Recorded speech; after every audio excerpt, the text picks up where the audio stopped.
This podcast sometimes uses strong language, and it may cover topics that require viewer discretion. Also, it's a podcast. It's not a primary source of information.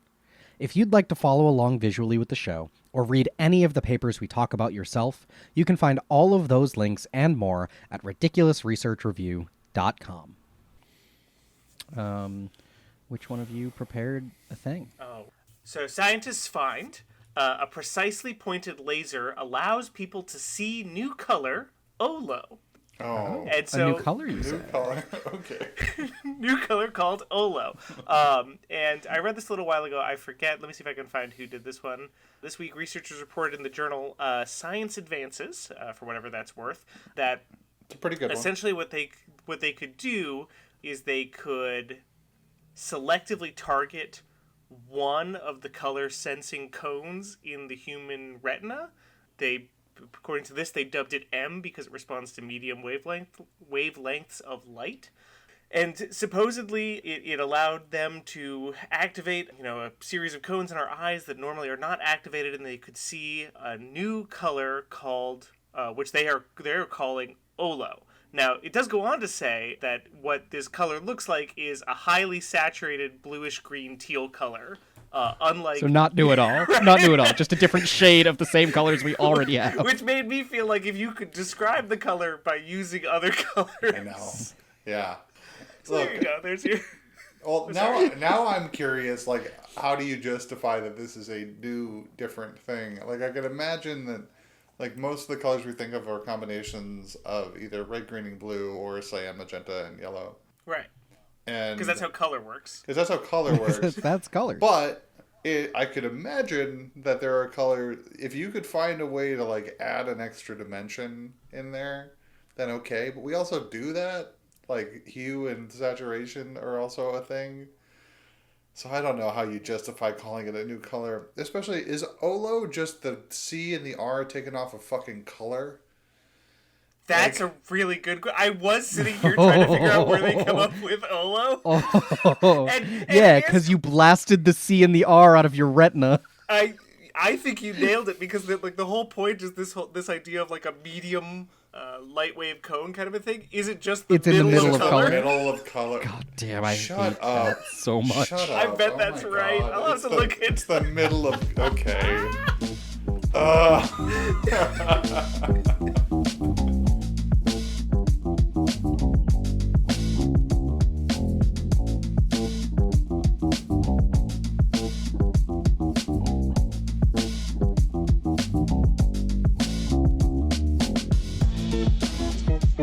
Okay, Edie, what do you got for us? Okay. Well, first off, what are we doing? This is a podcast. We're on it. It's called The Ridiculous Research Review, I'm pretty sure. And I'm Edie. I am a nonprofit professional among a bunch of other hobbies and things, and I am here today. I'm going to be presenting. I'm in charge. It's me. It's all me. And these other boys are nonsense, and they are... That's true. Nonsense. Well, hi, I'm Pat. I'm a technical director for theater and a professor at a university, and I'm hanging out. I'm one of the boys with the nonsense. And I'm Dr. James Lynch, PhD. $50, 2 letters missing. No! God damn it. Yes! No, I forgot. I'm an engineer. I'm a researcher. I'm a consultant. I studied things. I went to too much school, and now I'm in my early 30s and just in my first job. So I also just have a lot of letters after my name. And here we are. Simply not true. It's also definitely not your first job. We worked together at a job once before. Sorry, I try not to think about the plumbing job, Edie. That's fair. Anyway. And even if you didn't want to count it, you had jobs while you were in school. I sure did. And not just the ones that you worked on science, because you did have those ones, but you also worked as an olive oil salesman or something. We don't have to tell my entire very interesting, inspiring story, okay? We could do it another time. Okay. Great. Let's talk about spoons. Spoons and science. Wow, science spoons. And you might be wondering, why is the teacup slowly rotating upside down? Is it because It's because we're going to Australia. Oh, okay. I was gonna say I think it's because you Oh learned how to my animate God. this morning. Also that. Also, definitely, I did play with Canva a lot this morning. Oh my god, that's fun. That's great. So the question of the day today is a simple one. How quickly do teaspoons disappear in a research facility, and why? Oh, this rules. I'm very happy about this. Pretty simple concept, pretty simple experiment. No, that can't be it. Really, it is. That's pretty much it. So some really important background information you need to know. This was done as a study at the McFarlane Burnett Institute for Medical Research and Public Health, also known as the Burnett Institute, which has exactly 8 tea rooms. 4 of these tea rooms are linked to specific programs within the institute, and 4 of them are sort of larger communal tea rooms. And they had a problem where, well, they couldn't put sugar in their tea because the teaspoons kept disappearing. So we're talking about universities that have dedicated tea rooms? Well, this is Australia. It is Australia. It's part of the colonies. Okay, and they're the one of the they drink a lot of tea. They have tea rooms. You drink a lot of tea. And they keep losing their teaspoons. They keep losing their teaspoons. And we're not talking about a teaspoon unit of measurement teaspoon. We're talking about a spoon for tea. Correct. An actual spoon for tea. Yes, exactly. Understood. Okay. That you might find in a tea room. And I gather from the way I have sort of read this paper that what they refer to as a tea room is really just like a kitchenette in literally any other space. Okay. This makes sense. I might call it the coffee lounge or something like that. They call it the tea room. Right. Or the break room or something like that. Understood. Yeah. Understood. Okay. But apparently the sort of context for all of this was like, this was a fairly well talked about issue within the Institute, that like people were annoyed that at the lack of spoons on a regular basis. So what did they do? They had to figure out where the spoon's going, or really just like, why are spoons disappearing? How quickly do they disappear?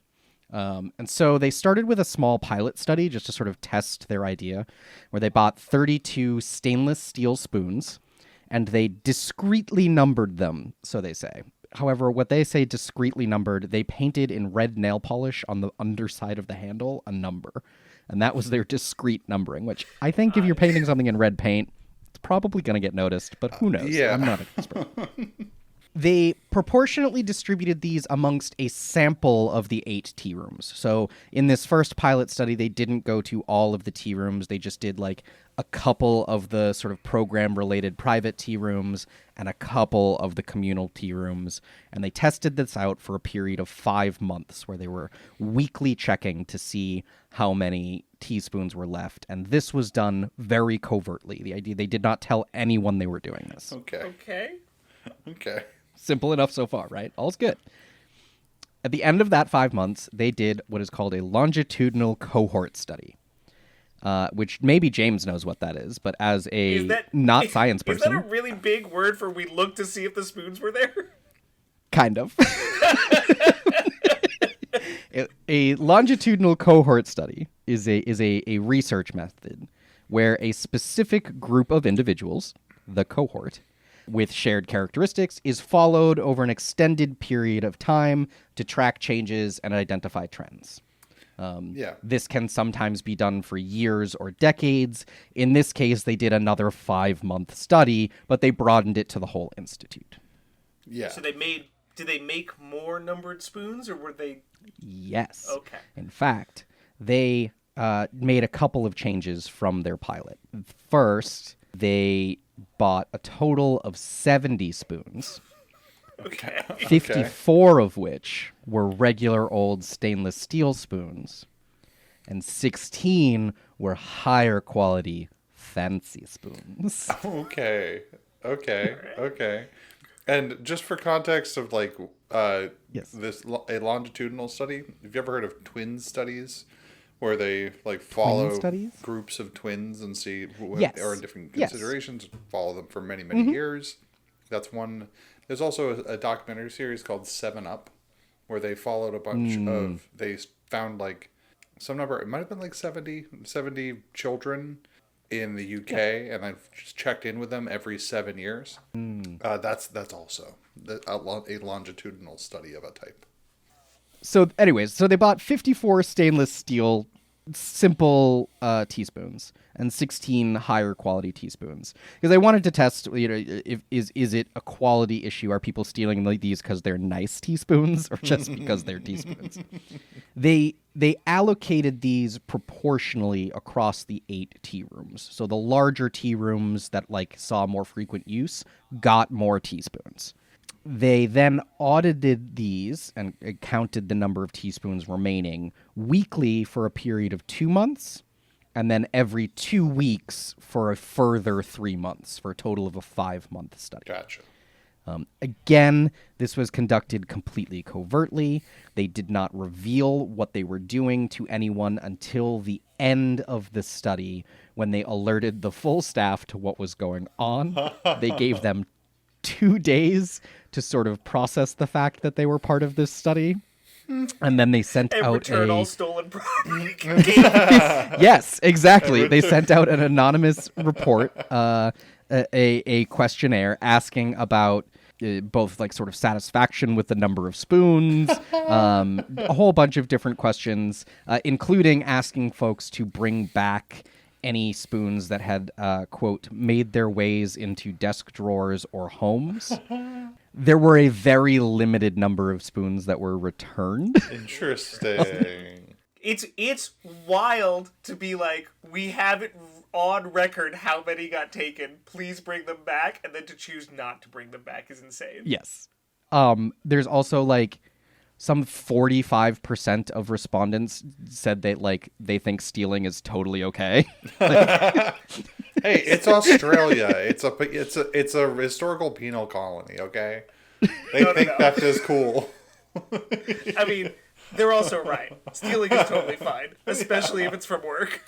Oh, that's actually true. Yeah, that's part of your compensation that you steal some stuff for from work. sure. Hey, take the stapler. Print stuff on the office printer. Just take it. You're fine. Don't worry about it. It definitely doesn't hurt anybody else. We're gonna come back to that. We don't need to. And that was, quite honestly, that's the study. That's what they did. Wow. There was not much more to it. Here was the results. 80% of the spoons disappeared. Wow. So many. Wow. The half-life of a spoon is exactly 81 days. Okay. They disappear faster from communal rooms. This was sort of expected. You can see that. I'm showing 2 graphs here. One people, right? is showing the sort of reduction in spoons between sort of the private tea rooms and the communal tea rooms, and the other one is showing the difference between the standard teaspoons and the expensive teaspoons. And they found that the sort of quality of the spoon mostly irrelevant. The difference between the rate at which they disappeared, not much different. They then did out all of the math based on the half-life and the idea that they wanted to create a, quote, workable population of spoons. Mm-hmm.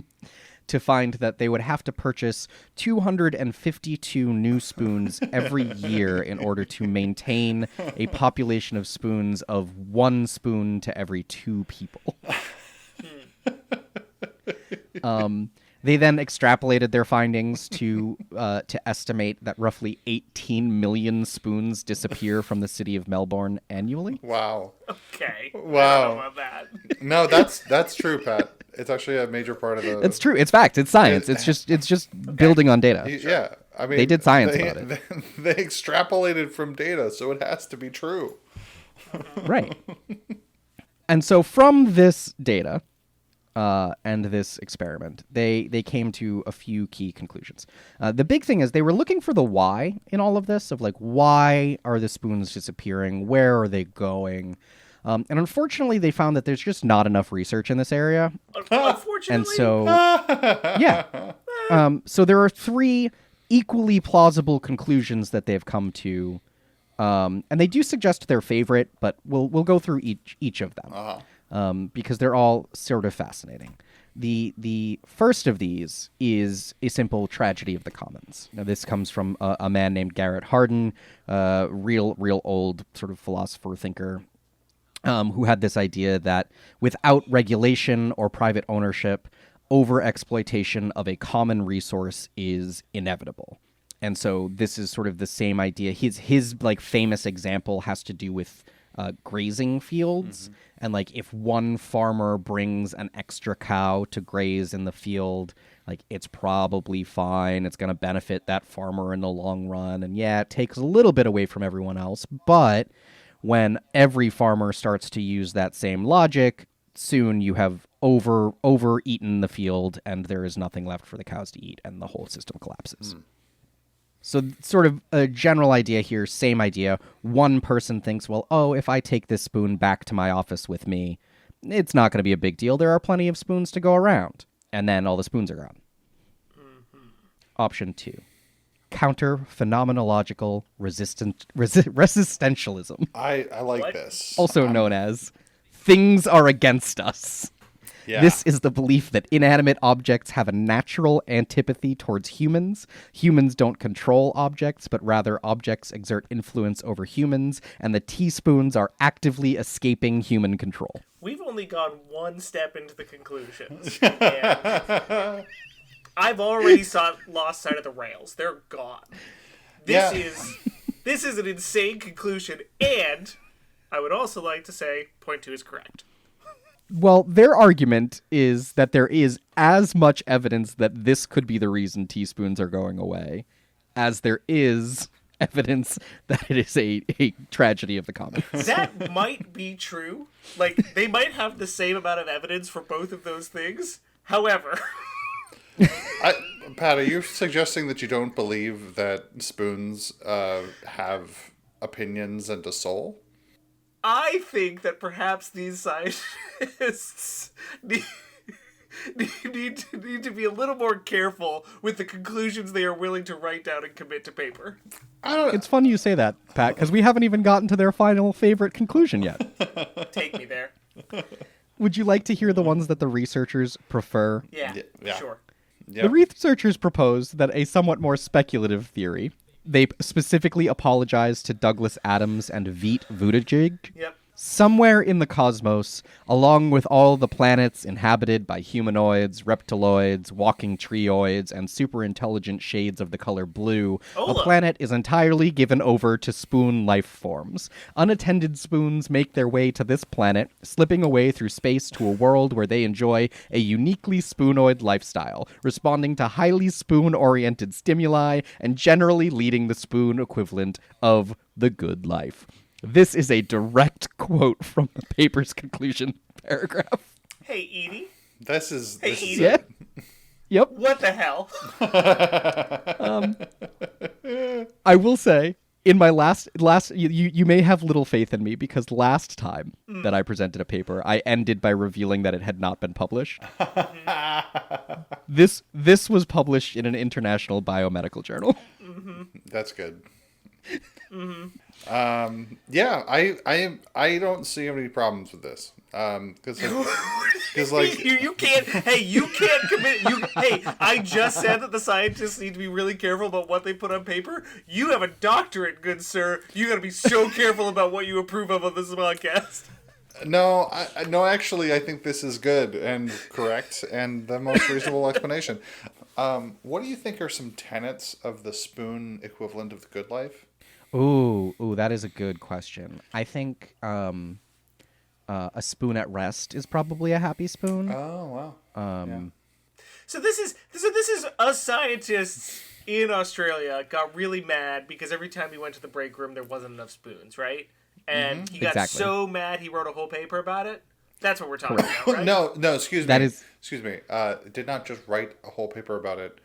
Ran a fucking did a 10-month study about it. 10-month study, Pat. Weren't you paying attention? Come on. They did a study. They made a graph. That's science, baby. There were some people that admitted to stealing the spoons, right? There were very few admitted to stealing it. I was going to ask about the survey. Yeah, there were very, very few that admitted to actually stealing spoons. There were, as I said, like 45% of people that said, like, yeah, stealing's totally fine. 45 is a good number of people who are pro stealing. Yeah. However, even among that, 73% were disgruntled with the number of spoons available and suggested that this was a significant problem for them. I mean, So that's part of the... fair and wild, but also it's like, but you took a spoon then. So what did you do with it? Well, exactly. Well, no one knows. So that they clearly, if only a couple people stole them and no one else did, then the spoons must be going off to Spoon Planet to have a good time. Yeah. I mean, I have, like, the boring reality theory, which is that this is the Australian version of, like, the shopping cart problem, right? Where, like, you take the shopping cart, you use the shopping cart when you do your grocery shopping, and then when you get to the parking lot in the end, you put it back. Not because there is a reward for it or anything like that, but just because it is, like, the neutral right thing to do. It requires effort on your part, but not a lot, and you should do it. And lots of people don't. I think the spoon here is kind of the same version of that, just an Australian slant on it, which is like they're in the communal room, they take their tea in their teaspoon, they probably bring it back to their desk for whatever reason, they drink their tea, and now they could walk the spoon back to the break room, or maybe they just throw it out. Oops, who would know? It's just one spoon. I did find, and I'm gonna put a whole bunch of caveats on this, because I found an anecdote from someone on the internet, specifically on Reddit. You gotta be real careful just Yep. bringing in anecdotal stories like that. You know, you could we have some hard science here with Spoon Planet. That you There's could really hard upset. science. There is someone who claims that their mother worked at the institute during the time of this study. Ah, okay. And he claims that this study actually caused a huge outrage amongst the institute, in which one half of the institute blamed the other half for stealing all the spoons. This I believe. And what That's the human what way. actually was happening was that there was a like mega dishwasher for the whole institute that was like an industrial Yes. dishwasher that Oh had my a God. drainage Yes. pipe problem and was sucking up spoons, and it caused a flood in the walls with over 300 teaspoons in the pipe. I love this. This Oh. is the conclusion I wanted. They're trying to I don't know if escape- that is true. There's zero evidence to back it up, but man, is Okay. that like a good solution here. It's so believable though, and it's not Saturn. It's just a university, because the way universities work is that every department blames every other department for all of their woes, and they're constantly like in combat for perceived resources that may or may not even exist. And I spent, speaking of odd jobs that we've done, hey, it's all coming back around. One of my odd jobs was a dishwasher at a breakfast restaurant. And it was this, like, big box that you would, like, pull the panels down and everything inside would just get, like, blasted with water. And small spoons would get, like, knocked off of that thing. And at the end of the day, I had to crawl in there and get all those spoons that had, like, been knocked to the bottom out and then, like, wash them by hand. Yeah. And then, like, whatever, put them back in there. So, yeah, this is fully real. I believe this anecdote 100%. It makes sense to me. It's got all the pieces I want. Bad dishwashers, interdepartmental fighting, and then ending with a facility falling apart because of poor maintenance.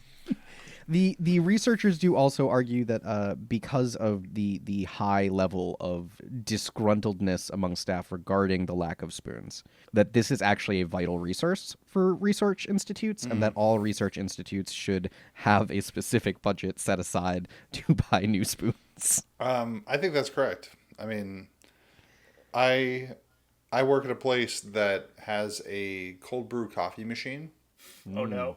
and it is critical for me to be operating at my full capacity that I have my little half a cup of cold brew right after lunch, or else I'll like be grumpy and sleepy all afternoon. And of late, it is not always available when I finish my lunch, and I think about quitting in those moments. Because I don't know that I can do science without a little bit of cold brew coffee. Without coffee. I think that seems fair. I Yeah. can't do most of my work without coffee. Yeah. But anyways, this study is called the case of the disappearing spoons. That's what it's called. That's And- the title of the paper. Yep, the case of the disappearing teaspoons, and it is done by Margaret Hellard, Campbell Aitken, and Megan Lim. of the McFarland Burnett Institute for Medical Research and Public Health. So you can look up and read the paper yourself. It's got some wonderful quotes that I did not include, but are along the same lines as their final. I wish I theory. knew which department they were in. Now that there's like a potential interdepartmental rift about all this. I want to know what side Margaret and team fell on. Okay, so scale time, James. Yeah. I mean, it's ridiculous versus research. Is this research? I think research. Hey, look, this is the first hard evidence of the spoonoid culture. I'm not going to accept that. And like No. I said, like I was saying before, what I was saying before is I think it is a pretty big tragedy that they tried to escape down the drain pipe to the portal that would lead them to Spoon Planet, and then they just got stuck. Hundreds of them. Mm-hmm. It's tragic. Yeah. It's like that is a real tragedy. They're trying to get out of there, and they couldn't get there. Is it research? I saw a plot. That means that they get at least 2 points from me. Honestly, that's where I stand on this. I'm like research. They did science. They sure did some science. Anybody who ever needs James to judge or grade anything, just put a graph in there of any kind. I liked the graph. Yeah. It was a good graph. You like every graph. I do like many graphs. There were 2 whole graphs, and they were real graphs. Hey, we even learned that it doesn't matter how fancy the spoon is. It's the same rate. I learned something. That's true. That's going to save real budget dollars in some institute somewhere. Yeah. Yeah. Do they, I wish, they probably don't. Do they have photos of the fancy spoon versus the normal spoon? No, they just have photos of the regular spoon, which did disappoint me quite a lot. Yeah, that is a good point. That would help me. I think that... I think the follow-up study does need to include sporks, which would be an extra little wrinkle of see if everyone hates sporks. And Funny they don't you mentioned that. Oh, shut up! They did not have a spork. They did not do it. Wait. They didn't. Others have. There is a letter called "Disappearing Teaspoons, Tea Bags, and Forks Are Confounding Factors." Oh, beautiful! That's great. Yeah. There's others that claim that the method of spoon surveillance was not adequate. I mean... Similar to, who was it that said put an air tag on them or something like that? That's crazy to have like a tiny air tag built into each spoon. I don't think I would do air tag. I think I would do a tiny little piece of cesium so that you can use a Geiger counter to find them. And then they would have a real half-life. Exactly. And so would everybody else. Unfortunately, French data does indicate that this is a global phenomenon. Oh wow! Okay. Yeah. Sure. Yeah. So how ridiculous? So how ridiculous is this? Yeah, I mean it's fun and silly. It's a 5. That's ridiculous. I think it's a 5. That's where I was at. So I was going back to like our sort of early days of thinking of how all of this worked, of like the scale of. Is this scientists fucking around? They're fully fucking around. This is most definitely scientists fucking around. Yeah, I got lost because most of our high ridiculous ones have been like shocking or gross or scary or something in some way. But yeah, when you put it into that terms of like how much are they just like messing around at work, these folks are fully messing around for 10 months. Yep, this is just scientists doing nonsense. Yeah, okay, no, you've got me. That's a by our scale. An alternate title of this podcast was Fucking Around and Finding Out. And this is perfect because they did fuck around and they did find out. Yep. So and they found out. Well, so like... well, that brings us to research because did they find out? Did they find out? So they did not answer their original questions of like why they're disappearing and where they're going. No, I guess they didn't. They just did, the only thing they found out is how fast they're going. Right, exactly. I was really hoping to figure out like where some of these Where did they go? Like a survey of every like get yourself prepared for 2 days. Then we're gonna look inside of everybody's pencil drawer, pencil desk, or pencil cup or whatever to see how many spoons you have hidden in your things in your office. That would have been some quality research. Right. I wish we had better than the Reddit comment on the details of what happened after that. I know. I I was know. really hunting for more information, and I could not find anything other than the Reddit post. But so that's the thing for me, because like we have said research is how much it impacts you on a daily life, and I literally told an anecdote in here about how this does map 1-to-1 Uh-huh. with daily institutional life. Like interdepartmental fighting, like, you know, lack of resources, right? Like it kind of checks out a little bit. Yeah. Yeah, absolutely. That puts it above a 3 for me. Maybe 4. Oh my god. It comes from a 5 down to a 4 just because there's no teaspoons in my life. I don't drink a lot of tea. but I can imagine it. I've seen it happen with other things. No. But that the impact to your daily life is part of the research score, which might bring it Right. from a 2 because of the graphs down to a 1. Oh my god. Okay, so it's a ridiculous 5, research 2? Is that what we're saying here? Wait, I thought 2 is bad on the research scale. Well, research. Yeah. What It's- is the highest? Higher is more higher. Like a 5 was fog. Right. Right. So I'm saying this is high because I can see. You're saying this is good research. I'm saying this is good research. Well, I'm saying it is relevant to my life research. It can be a 2 or a 3. Okay. I think that is why that's. Okay. I think this is we are running into why doing relevant to my life is a bad scale. But I but will hey, die it on works. this hill. We're keeping it. Our scale is perfect. We can't change it ever. Oh my god. Okay.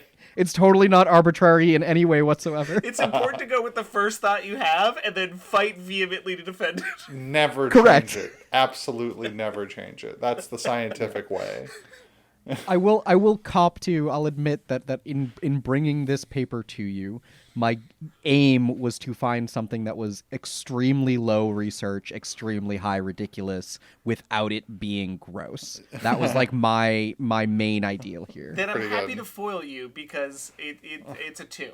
It's a 2 on research. It's a 5 on ridiculous. I love it. This is very silly, and despite itself, a little bit relevant to my day-to-day life. Perfect. Perfect. Well done.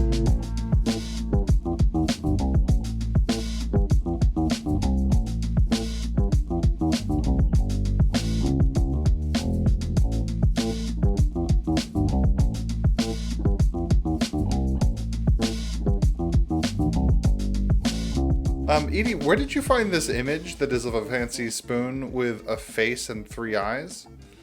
I googled Spoon Planet. and Okay, it that's gave me that. yeah, that's good. That's good. Is that the? It's real horrifying. Is that the god of actually. spoons? Is that what that is, or do you think It that's maybe- just like a normal? It has gills. I don't know. I just realized it I has do gills. note that there's like a little human floating in front of it for scale. Yeah. Wow. It's really big.